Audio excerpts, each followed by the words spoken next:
Hi, I'm Sheen, and I'm an outdoor nature and adventure photographer, and today I'm going to be talking about protecting our work. We spend a ton of time out in the field capturing images, videos, and then back at our desk in post-processing, and we want to make sure that all of that hard work is protected in the long run. When I'm referring to long run, I'm basically referring to a solution that pretty much guarantees I will never lose my data. You know, many of us, for our JPEGs and our ongoing day in and day out files, we rely on Box, Dropbox, iCloud, and Google Drive. But for our photography files and our video files, we need something that's powerful and designed to handle the volume and velocity of work that we do. So I'm going to be sharing the 3 steps that I take, along with a demonstration at the end of the solution that I use. But the 3 steps include 1, my working drives day in and day out, 2, my local backup storage strategy, and 3, the solution that I've relied on since 2014 to basically be a fail-safe for now what I have over 7.5 terabytes of data. So let's get started.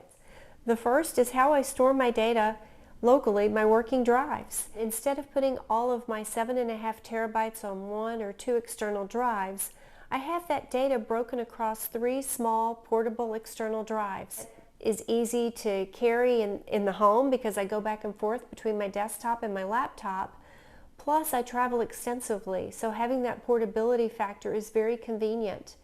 The other is, if something were to happen to one of those external drives, the amount of data that I have to back up is much smaller than if I had all of that data on 1 or 2 external drives. Speaking of backing up locally, I have a local backup set that I do on a quarterly basis. The reason I have that local backup set is in the event I do have a crash and I need to find those files very quickly. However, if it's in the middle of the quarter, because I back up my data on a quarterly basis, there's a subset of files that I have not backed up locally, I'm not worried. And the reason for that is the cloud-based storage approach that I have. The other piece I wanted to highlight is the fact that just because we have remote storage or a remote backup still does not protect us. And the reason for that is that disasters happen in the home. There's theft, there's fire, there's natural disasters, and we want to make sure that we have a bulletproof storage approach so that in the event that does happen, we still have our data. With regard to cloud-based storage, there are several companies that offer backup solutions or cloud-based solutions for those of us with very large amounts of data, image files, and video files. And I'm including a list of those for you. The one I've chosen is BackBlaze. And the reason I've chosen BackBlaze is they were built by photographers. They've been proven over the course of time. I've actually been using them since 2014, and they think the way that I think. Since it was built by photographers, I guess, I don't know, but it really is easy to see what's been backed up because it looks exactly like my data. So for example, I have 3 external drives, each one has a name, and when I go and look at BackBlaze and my data in the cloud, I'm going and looking at each one of those external drives and I can tell what's been backed up. The other cool thing about BackBlaze is that it's always working. It is always backing up your data in the background. The first upload takes a significant amount of time because it's a lot of data. But once all of that data is backed up, every time I am downloading my images from my camera into my files, BackBlaze is starting to read those and upload those into the system. It updates very quickly. So this is what BackBlaze looks like on my computer. Before going into BackBlaze, I'm going to show you what's on my desktop very quickly. The first thing you'll notice on my Macintosh hard drive is that my data files are stored here under Sheen Watkins. My other data files, particularly my photography and video files, across 3 external drives located here. And when we pop over to BackBlaze, what you'll see is a replica copy of all of this data up in BackBlaze. To access BackBlaze, I'm going to click on the flame icon that was downloaded when I created my BackBlaze account. I'm going to go into my BackBlaze preferences, and the first thing you'll notice in the BackBlaze backup panel is that it tells me my status, and I'm currently backed up as of today at 7:03 p.m. I have the option of backing up now, but I don't need to back up now because I have scheduled BackBlaze for a continuous backup. And if I want to find out what's being backed up, I just click on the question, what is being backed up? And then I will go in and access my account, and I'm going to sign into BackBlaze up in the cloud. Now that I'm in the BackBlaze panel, you'll see that all of my drives, my external drives and my hard drive, are backed up into BackBlaze.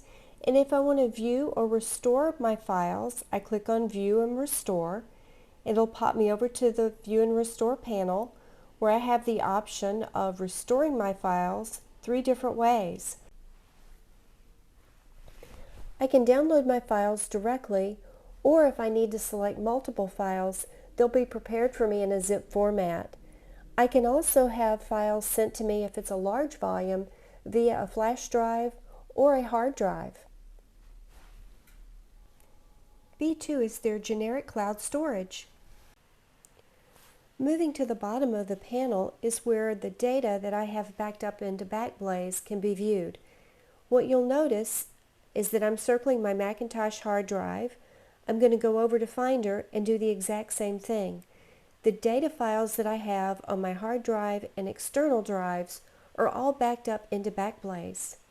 So what I'm going to do is click on one of the years. I'm going to choose 2021, and then it's going to expand out to look at my folders. I'm going to click on the 2021 folder so you can see all of the photography files that I have. And in January 3rd, all of my raw images pop up. If we go over to Finder, I'm going to do the exact same thing. I'm going to click on 2021, I'm going to go into that year, I'm going to go into that day, and I'll be able to see the exact same raw files. With regard to files, the number of files or the amount of data I can store in BackBlaze is unlimited. Setting up BackBlaze is a straightforward process. You just go into the settings panel, and in each of the tabs you click your preferences. In this case, I'm selecting the computer and the external drives I want to have backed up. I can go and look at performance to see what the last transfer speed was, as well as set up the speed transfer I want to have going forward. From there, I can look at my schedule, and I always have my backup going continuously in the background. You can exclude files or directories that you want to have included or excluded. And their security system totally rocks. Everything is encrypted, and it is military-grade encryption. The reporting panel provides an overview of your data. The pricing for BackBlaze is crazy reasonable. You have a choice of 3 plans, monthly, annually, or for 2 years, and basically for 2 years or $130, which equates to about $5.41 a month, you've got a backup system that gives you complete peace of mind.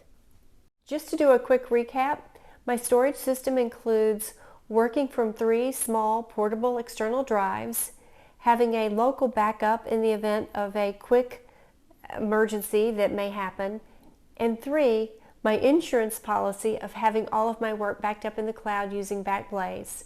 If you have a strategy that you're currently using or that you're looking at and you have questions, please put them in the comments below. We'd love to get your feedback.